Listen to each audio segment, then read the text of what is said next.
So how would you like to pick up some serious distance with your golf shots without swinging the golf club any quicker?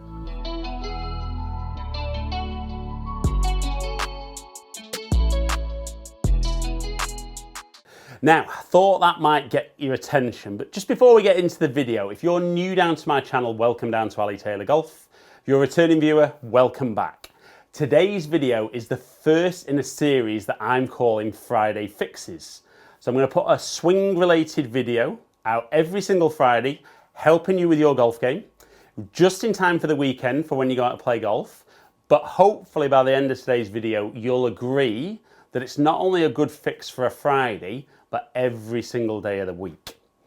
Now, if you are enjoying the video today, I'd love you to hit the subscribe button if you're not already subscribed. And if you are subscribed and haven't turned notifications on, click the little bell underneath, and that way you'll find out whenever I drop a new video. But for today, let's get on with today's Friday fix. So far too often I see golfers going at a golf swing like this.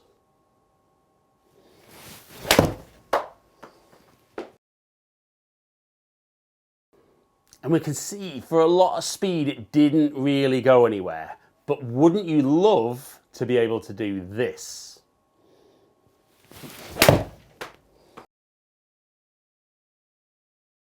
Now that's quite a pickup, isn't it? And you won't believe how easy it's going to be. So let's get on with it. Right, so like I said in the introduction there, if you can get good at what I'm going to show you in today's video, this is going to help you pick up a little bit of clubhead speed, a lot of ball speed, and a lot of total distance and carry, obviously, and just get you hitting the ball further than you've done in the past without you necessarily trying to put more into the golf swing. So, what we saw with the first shot, if we pull that one up on TrackMan, we saw ball speed just over 100 mile an hour, club speed 85 mile an hour, so lots and lots of speed. Smash factor down at 1.19, carrying 129 yards, launching at 26 degrees. So even though I was still able to generate 85 mile an hour club head speed there, to hit the ball 129 yard carry wasn't particularly impressive, and the ball kind of launches high, quite a weak flight, and just doesn't go anywhere. And for a lot of you golfers watching this video, you might kind of be sitting there going, yeah, that's me. I feel that I put a lot into the swing, and yet I don't seem to get a lot out. So like I said, if we can show you, first of all, what you do in your golf swing, and then how you're going to change that. So I'm going to show you from face on. So what I see with an awful lot of golfers is they're quite aware about keeping width in the swing. So if we talk about width, ultimately is from your sternum to the club head. But if we talk sternum to hands, what a lot of golfers will do is they maybe keep a decent amount of width on the way back, and then they try and keep as much width as they can on the way down, with the understanding that if that club head's got further to travel, it's going to be accelerating more by the time it gets to the golf ball. But there's a little problem with that, that when you do that movement that we're looking at here, as you swing back, that lead arm already gets very tight into your chest, okay? And then the only way you can go from there is to kind of throw the club out, which looks lovely and wide, but you're kind of maxing all your speed around here. And by the time you get back to the ball, shaft straight up, loads and loads of loft. So even though this might be moving quite quickly, we don't actually get speed off the club face. Because ultimately hitting the ball out the middle is maximizing speed. But one way we can increase by hitting it anywhere on the face is to deliver less loft, which is where that forward shaft lean comes in. So what I want you to work on is a slight maybe change in your backswing and how you're going to get a little feeling in the start of your downswing that's going to get you into a much more powerful position. And as an added little bonus, might just give you that little bit more clubhead speed. So what I'm going to get you to work on is as you swing back, I want you to feel that your lead arm just stays slightly away from your chest on the way back. So that'll keep you nice and wide on the way back. And you can see if I do that, looks pretty good on the way back, but there's definitely a gap here. Now, what I want you to do from the top of that swing is I want you to feel that as the chest turns, that gap closes. Okay, so we're going to try and close that gap. And if you look from face on, you'll love this. You get to the top, you've got that gap, you close the gap. So actually we get a little narrower from here to here, but we can see that's still very full. And we can see how the club head lags behind a little bit more. And then as you turn through, you're able to deliver very, very different loft onto it. And you're going to fire the speed more down at the bottom of the golf swing. So it can be a little different feeling for a lot of golfers.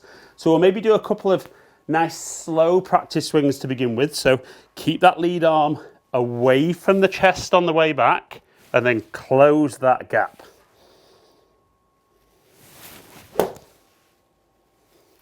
Felt good. And I think for any of you golfers who get here when you're very tight with your arm to your chest, the only way to go really is there. So it's a completely different feeling that you'll feel that your very shoulders and arms initiating your downswing. Whereas when I'm away from my chest, I can move my lower body, move my chest, the arm gets in tight, and then everything fires. And when we talk about sequencing in the downswing, isn't that lovely that you feel you could move lower body, upper body, arms, and then club?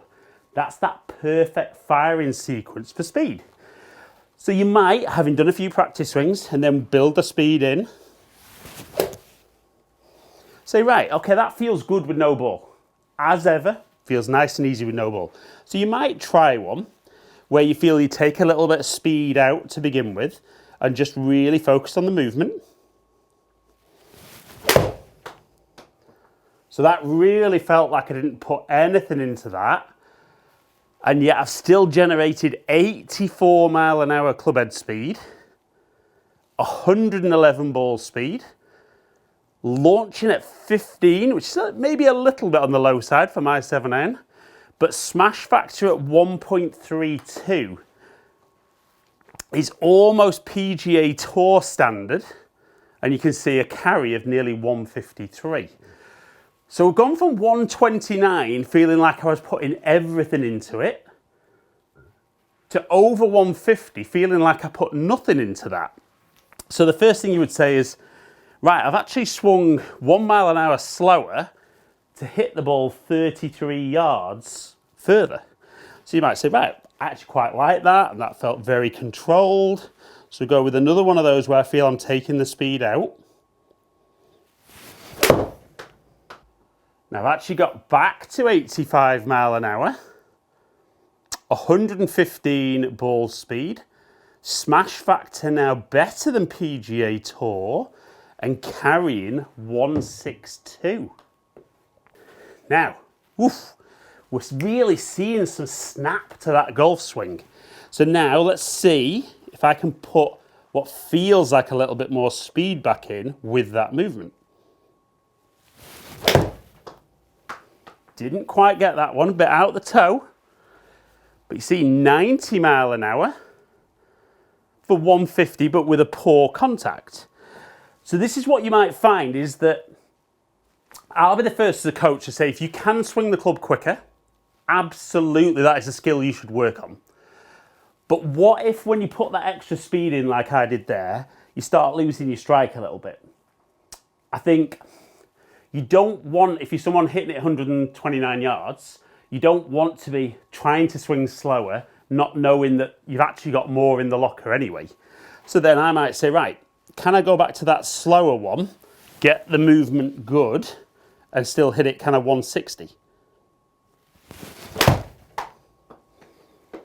It's not going to be a million miles off. And there we go at 163. And that's something I feel like I'll go and play with straight away. I'm not saying I'd do it great every time, but I feel I could play with that. And then potentially I could actually work on the same movement, but try to put a little bit of speed in. Lost the strike again. But we see there's definitely more potential there with the speed. So let's just have one more go. See if we can get up to 90 mile an hour with strike.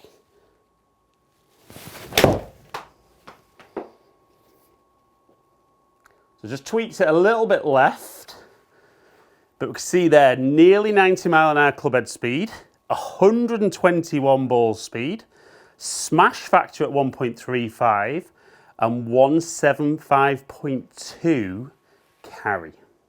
Right then guys, so I hope you enjoyed that video. The first in my series of Friday fixes, but just because it's a Friday fix and it's ready for the weekend, I'm sure you agree that that's something that's going to be beneficial to your game every day of the week. So you don't just need to fix it on Friday, but every single Friday on my channel, there will be something golf swing related as a fix, whether it's something that I've thought was a good idea or something that you guys have commented below and let me know that you'd like to see.